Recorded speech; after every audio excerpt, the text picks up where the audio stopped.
A win here sends them rocketing towards the semifinals, eliminating Team Vietnam from the competition. This is Game 3.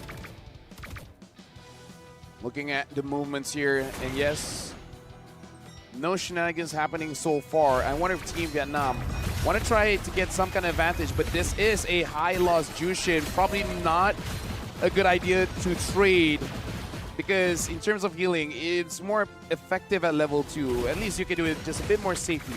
I love these movements by Fu Ngon. Even while she is playing footsies with Kwe and Ni, she's also checking these side bushes because who knows, there might have been a fast rotation coming in from Trang.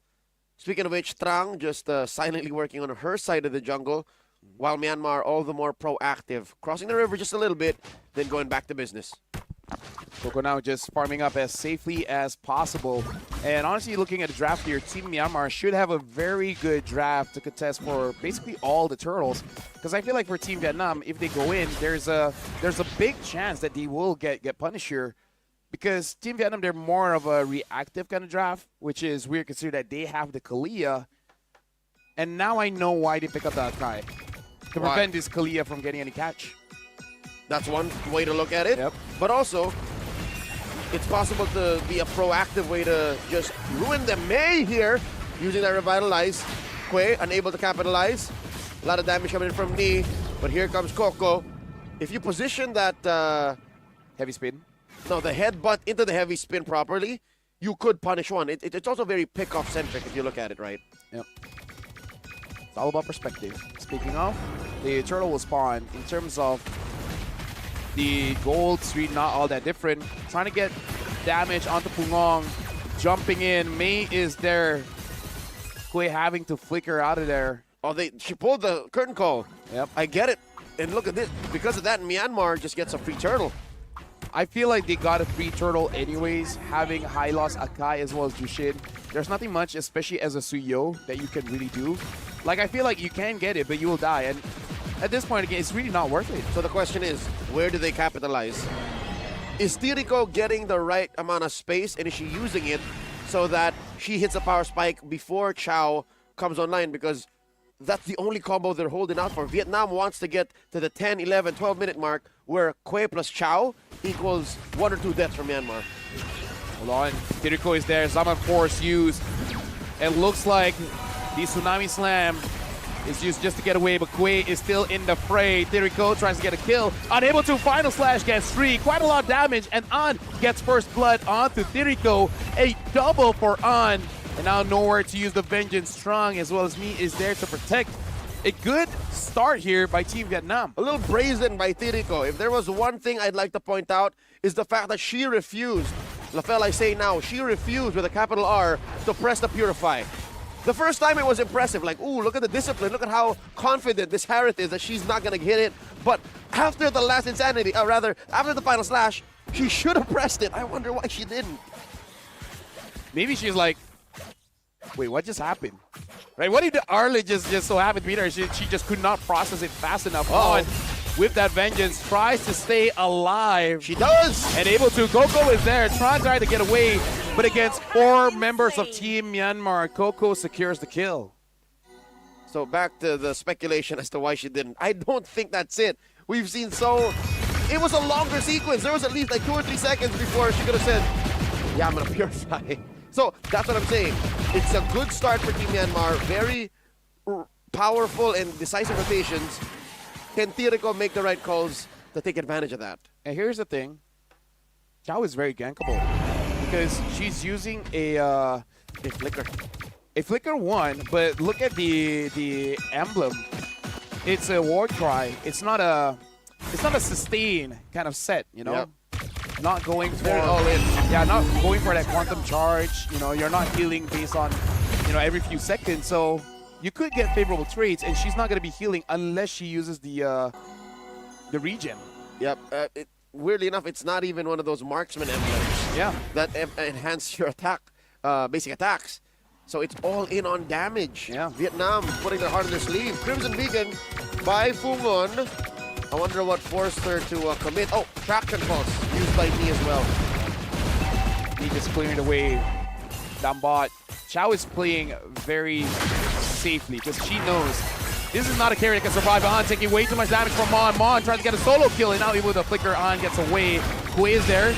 Tsunami Slam, able to get onto Mon. Mon using the vengeance to get away, and she gets away. Mon so far is still unkillable. Very safe and very sure of what they're doing. Team Myanmar, they gotta get Tiriko on the same page.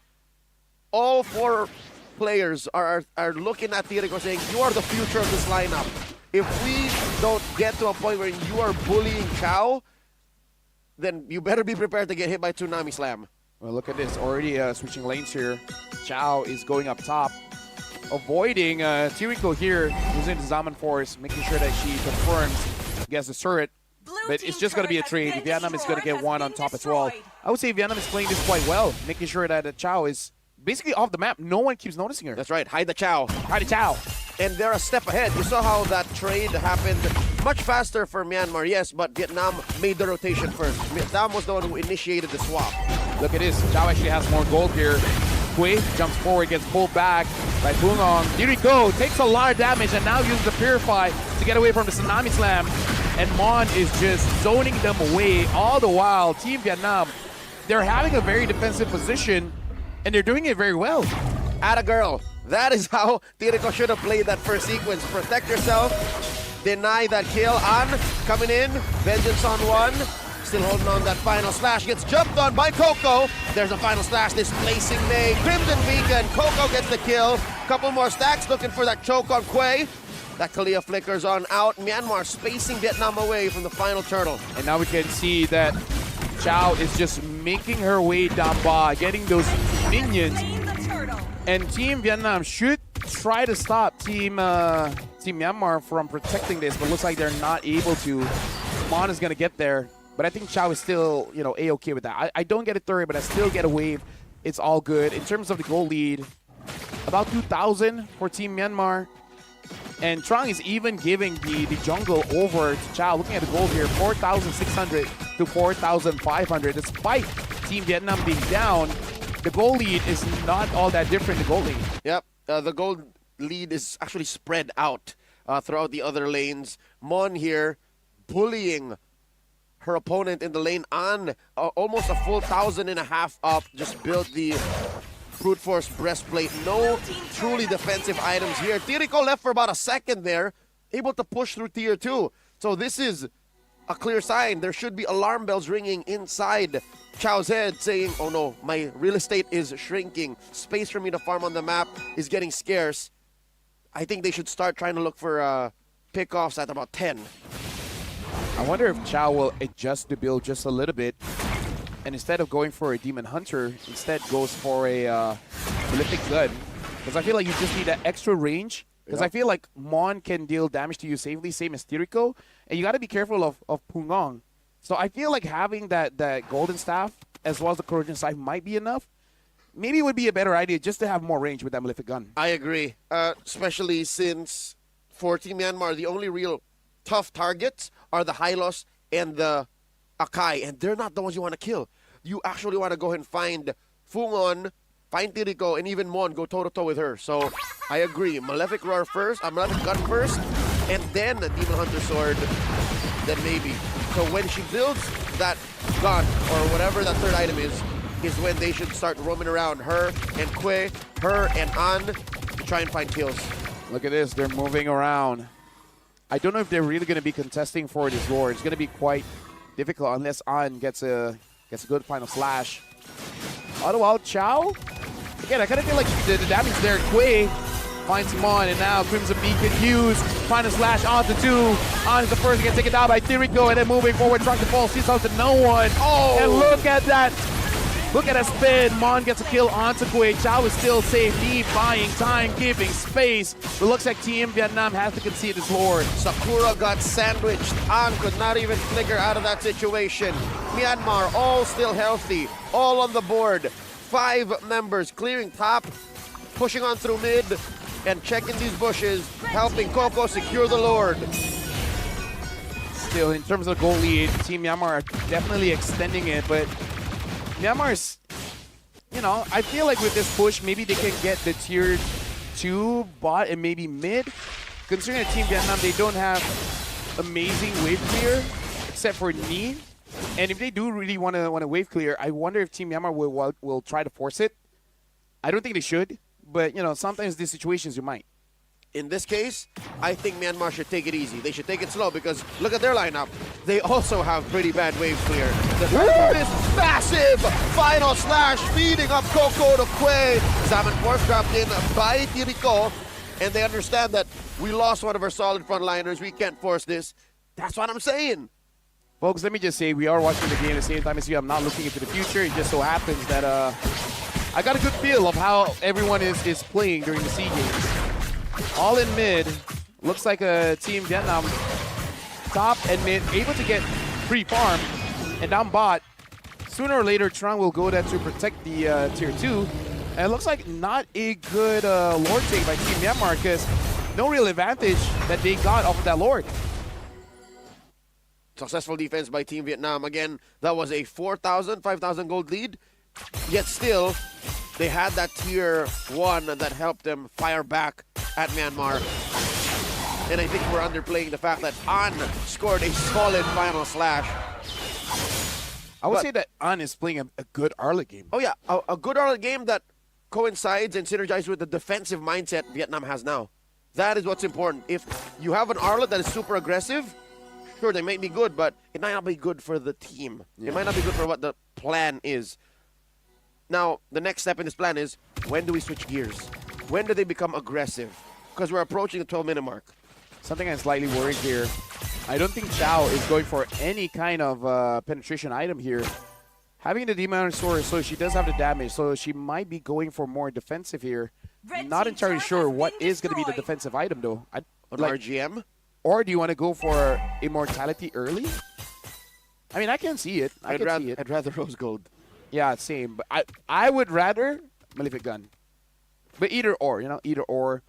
The other builds here. Oh, hold on, Quay jumps forward, gets onto Mon. Coco is there. It's a separate Quay all alone. Gets taken down by Coco, but May is gonna be for Team Vietnam. Oh my God, the damage from Chow is out of this world. Jericho, though, now having the Holy Crystal, the next time the Zaman Force is popped open, Team Vietnam has to be careful. And honestly, Jericho has to be careful as well, making sure that you use that Purify on time so that An can't control you. Final slash! Finds two with the final slash. Down goes Fumon. You can Purify, but not much will happen. Mon's first death in 2 games. I told you, Chow is a monster now. I gotta say, An 3-3-3. The KDA doesn't say it, but what an MVP performance here coming in from An. Really creating the opportunities for Team Vietnam. Coco is here though. Quay tries to, she pulls Coco closer. That's not what you want to do in this situation. Team Myanmar, they might get the Lord here. Oh my God, the Lord even hits strong. What a series of unfortunate events. Team Vietnam still moves forward, gets Coco, but wow. This Lord is wearing a Team Myanmar jersey. It's as if all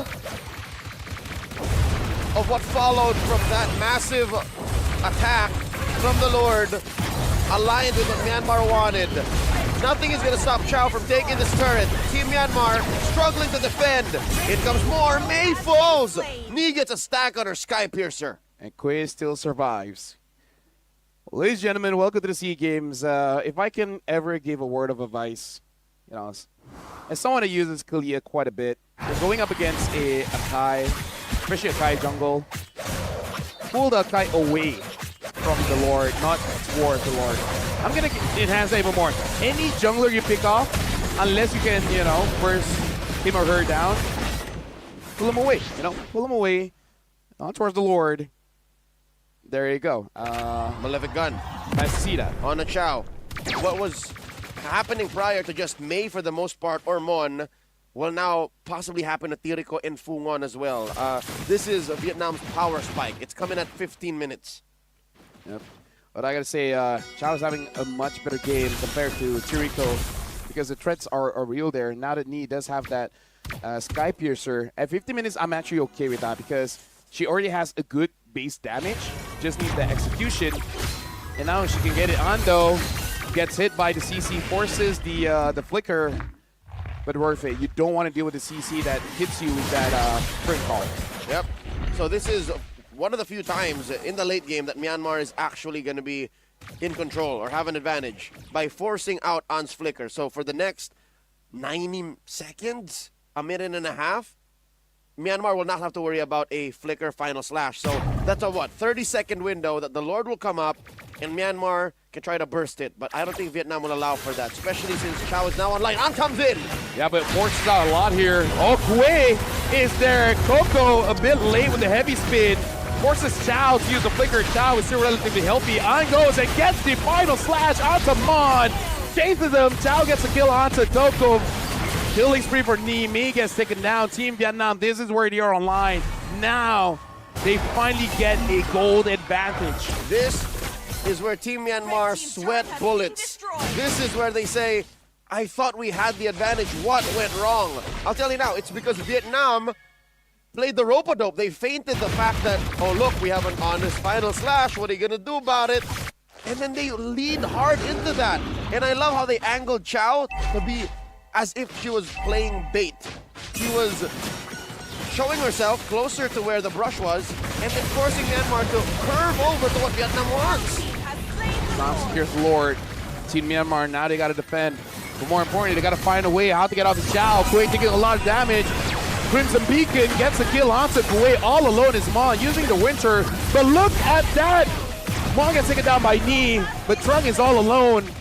But the most important thing for Team Vietnam is making sure that Chow does not die. And look at that. Now with the Rose Gold meter as well. Chow, amazing performance. Make sure she doesn't get touched at all. It's all about Chow. And because of these free pickoffs, rather a heavy trade, Mon for Trang and Kue, I think this just puts us at deadlock again. Yes, there is a 3,000 gold lead for Team Vietnam, but they're not going to be able to take advantage of this push. The Lord will slowly move in. But even with Myanmar's less than ideal wave clear, I think they're not getting inside the base just yet. One now with the Malefic Roar. Interesting here. It looks like she's going all in. She wants to be able to kill someone whenever she gets anyone in the curtain call. An gets found out by May. Looks like the Lord is all alone. No help here from Team Vietnam. Gonna get taken care of. But all the while, Vietnam gets the second tier turret. So it's all just base turrets left for Team Myanmar. Final slash, the answer, the heavy spin, taking too much damage. Will Coco get his mortality pump? Down goes Kue, 2 for 1 so far. Ni has fallen as well. Look at Tiriko just dashing through. Who's gonna stop this little boy? And it's a 2 for 2. Trung even getting that. And they're in the base. Taking that Rose Gold meter just in case a kill ensues. Team Myanmar, amazing defense. Understanding that An could use the final slash this time, Coco able to use the heavy spin to make sure at least Pungong as well as Tiriko is safe. This is dangerous. I think one thing that we have seen Team Vietnam do in this game and not quite in any other game we've seen on broadcast is the rattlesnake approach. You never expect them to initiate that way, but here again, we expect them to take it slow. And then they suddenly jump on you underneath tier 3 in mid. Because of that, their willingness to trade 2 for 2 allowed for the minions to take care of that wave down bottom. I'll take that any day. If I have to go 2 for 2 just to get a free inhibitor, I would do that. That's a win. Remember we were discussing for Team Vietnam, invest in one, they invest in Chow. This has a lot of ROI, man. Chow is worth it. Give everything to Chow. A good solid 10, 12 minutes. She'll make it worth it, and she is making it worth it here. The Vietnamese rattlesnake approach finds Coco, and Coco cleanses that with a heavy spin. Still overall pretty good. Going on now with the Divine Glaive. Thinking to maybe try to kill off An first, but at this point, An kind of doesn't care if she dies herself. Team Vietnam doesn't care if all dies. If they can give a savage Chow ending the game alone, they'd be more than happy because this is match point for Team Myanmar. Team Vietnam, if they want to stay in the game, they got to win this one. Oh, curtain call thrown out, compromising An and Kue's positioning. Lord started up by Team Myanmar. They're looking to burst. Lord at half health. Team Vietnam can smell it. They can see it.